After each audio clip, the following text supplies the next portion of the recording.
It's 1959. Steve is a 17-year-old sophomore.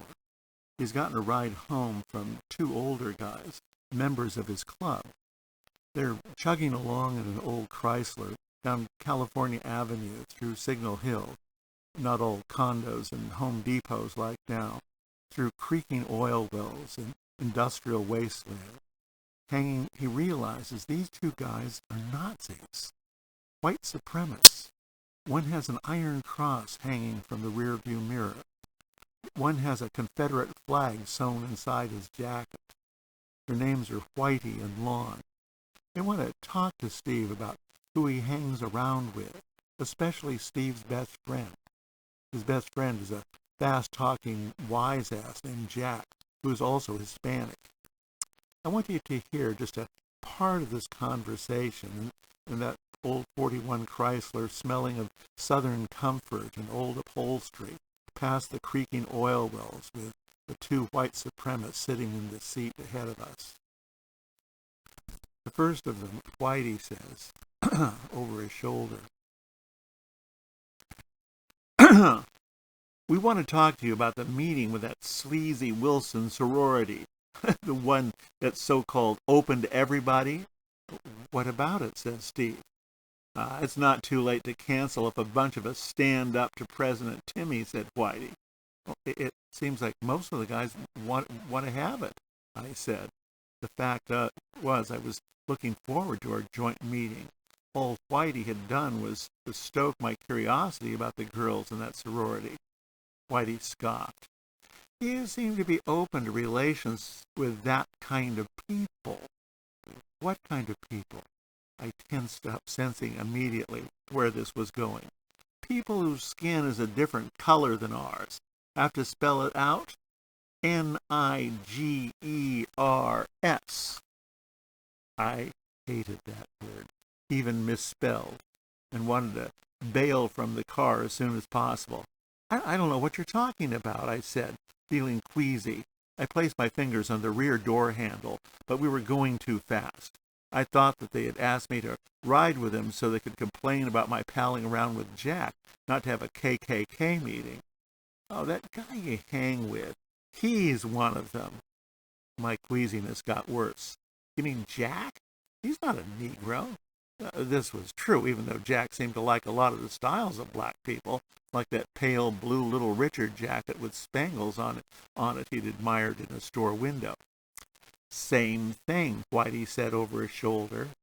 Lon had a dark, hawk-like face with heavy black brows. In silhouette, he looked like a hatchet. "Same thing." "You guys have lost me," I said.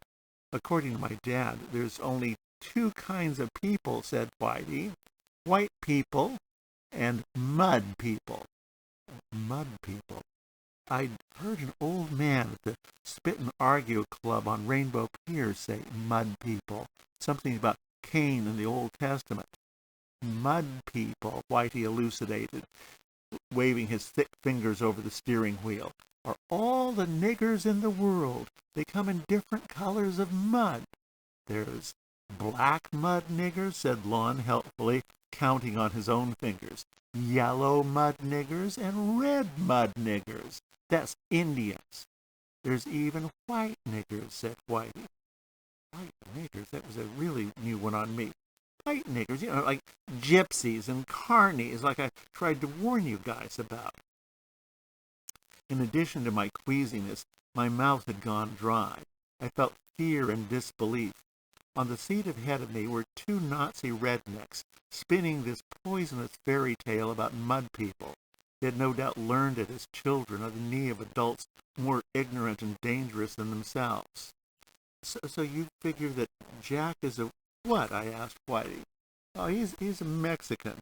That's a brown mud nigger, but he's kind of a light-skinned brown nigger, so somewhere between a brown nigger and a white nigger. Like Ricky Ricardo on TV, married to a redhead. Now that's just wrong." Wait a minute. He thought Ricky Ricardo and Lucille Ball's marriage was just wrong? He thought Ricky Ricardo was a white nigger? And my friend Jack looked like Ricky Ricardo, so clearly he was also supposed to be a white nigger? I was confounded. The 41 Chrysler sailed on between the oil rigs. I think, I said, that is some of the dumbest horseshit I've ever heard, I said. These are the words I wanted to say, but my voice sounded weak and unconvincing. Lon's hatchet face jerked toward me. Maybe you better watch your mouth, he said, unless you want a knuckle in it. My queasy stomach betrayed me with an ulp sound. I tried to figure out what to do next. I wanted to punch them both in the teeth. I was pretty sure they could beat the crap out of me and throw me out in the weeds beside the oil derricks. Nonetheless, I muttered something about not wanting any of this Ku Klux Klan bullshit. Shut up, Steve, I told myself. Ku Klux Klan! Whitey hit the brakes, causing us all to lurch forward, me banging my knee on the built-in ashtray. You really better watch your mouth. Well, that's what you sound like. Those idiots in white sheets you see marching around in Mississippi, not California. Whitey twisted his head around. His eyes got wide so I could see white around the pupils. My dad says the Klan has done a lot of good. My skin grew warmer and warmer. I looked at the back of their heads, wanting to knock them together hard. How would Jack handle this, I thought. As I listened, he wouldn't knock heads. He'd use his Bogart voice or his Boris Badenoff and Natasha voice and come up with some comic nonsense to confuse them. Well, why not, I thought. Couldn't I come up with comic nonsense just as well as Jack? But what? Whitey's voice continued. Liberal assholes like you screw things up palling around with mud people. I tried to call on Jack's powers, to channel exactly how Jack would handle this.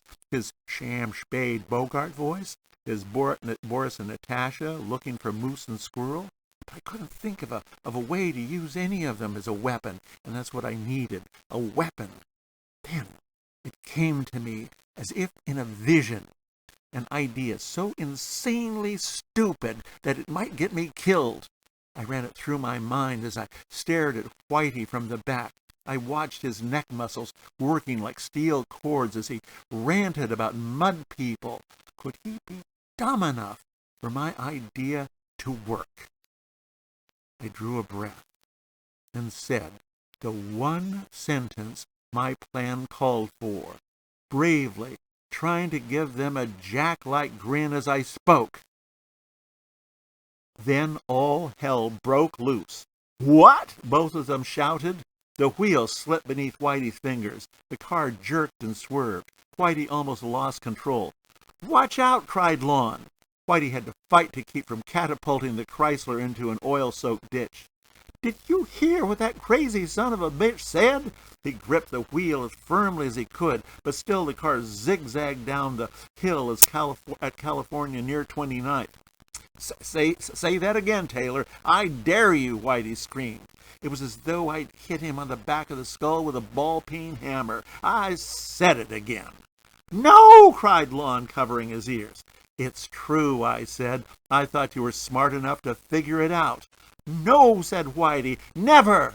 Yes, it's true, I repeated maliciously. I'm a white Negro, a member of the secret Negro Society. But you're blonde, said Whitey. You've got blue eyes, said Lon. I shrugged. I said secret, didn't I? But I let you ride in my car. We pledged you into our club, Centurion. That's okay. I'm not the only one in Centurion. What? Sure, we secret Negroes are everywhere. You're nuts, Whitey said, stammering. I felt a sudden surge of crazy Jack-like confidence. They were glancing at me nervously over the back seat, perspiration breaking out on the backs of their necks like droplets of translucent goo. Oh, he's full of shit. I don't know, said Lon, in a low, urgent voice. No white man would ever say that he was a nigger. He paused and shook his head. I mean, he wouldn't, would he? God, that's right, Whitey half whispered back. Both of them now tried to ignore me, like kids who think they're invisible with blankets over their heads. Not even if you held a gun to his balls. No white man would ever say that about himself. You mean he could be a real secret nigger? Of course I'm real, I boomed like a scary ghost in the Abbott and Costello movie. They looked like they wanted to jump out of the car. Shut up, you! And the secret Negroes are watching you, Whitey and Lon, I said. We're watching you all the time. There are secret white Negroes in all of your classes. I did my best tales of the Crip cackle. We're sitting behind you and beside you, and there's no niggers sit beside me, said Lon, shaking his head violently from side to side. No niggers, not one. That's because we're secret, you moron. We're watching you all the time, in class and even when you're at home. One of us may be walking by, looking through your front window while you're eating your macaroni and cheese or your Jell-O from a mold shaped like a fish, all the other disgusting white folks' foods. Whitey blanched. I suspected that his family did have a Jell-O mold shaped like a fish. Everybody did. Nah, he almost screamed, staring up at the car's tattered headliner. There's no niggers in our neighborhood. You don't see us because we're secret. You guys are dense as ducks, aren't you? Sometimes when we're bored, we even walk by your house at midnight and look in the windows while you're asleep. Have to check on you all the time to make sure what you're up to. That's crazy, but batshit crazy. Lon pulled himself together and repeated what he and Whitey had said earlier. No white man would ever say such a thing about himself. Lon spoke in the voice of a child would use, repeating a lesson from Sunday school. Of course, no white man would ever say that, he said. That's because I'm not a white man. I'm a secret Negro, like I told you. He really is a secret Negro. But blonde hair, blue eyes, that's miscegnation or something. It's illegal. Don't forget my freckles, I said. I still had a few. Remember I once said I resembled Dennis the Menace when I was a child? And watching us. Whitey almost whimpered. Jesus, watching us while we're asleep. Holy Mother of God, you coons could murder us. I'd been wondering if I was going to have to fight these guys. If they were going to pull the car over and beat the crap out of me. Despite my bravado, they probably could still do that. But I no longer feared that. Confronted with Jack-like powers, these were just two cowardly dickheads. Did everybody in Centurion, my club, feel like they did? No. These two guys were some subset, some little splinter group of peewee brains amongst the rest of the Centurion Club. Some of the other Centurion were not too bright either, but not real pinheads like these two. I gave them a final warning. I don't want you guys giving my secret away, I said. No more of this Ku Klux Klan bullshit. I gave them a serious look, and they flinched. So be careful, Whitey. We've been watching you especially. Watching me? And watching you too, Lon. Every day you're a pair of our special subjects. No, please stop watching us, said Lon. Oh, there's me and many others. We're all over, so don't say anything, or some midnight we might stop to visit you. Screw you, you're crazy. The light was red at the corner of California and Wardlow. Whitey screeched to a stop. Get the hell out of my car. I'm going to get it fumigated. Good idea, I said. I was going to suggest that. We were only blocks from my house in California Heights, where my mom would be getting home from the shop and starting a tuna casserole. Everything there would be nice and safe and normal. I opened the door and stepped out quickly. I can walk from here, I said cheerfully, and gave them my best imitation of a Jack grin. Thanks for the lift. Get away from the car. Whitey's face was pale. Go on before I back over you. Be careful, or we'll see you later, I said. Whitey started to shout something in reply, but looked worried and thought better of it. I won't say anything, said Lon. The car screeched away with a chirp of rear tires. The hole on the muffler made a bleating noise and left plumes of black smoke as the 41 Chrysler raced away down Wardlow Road. Both Whitey and Lon stared out the window at me as they drove away, looks of dumb fear on their faces. I couldn't believe they were that stupid. Jack would be proud of me.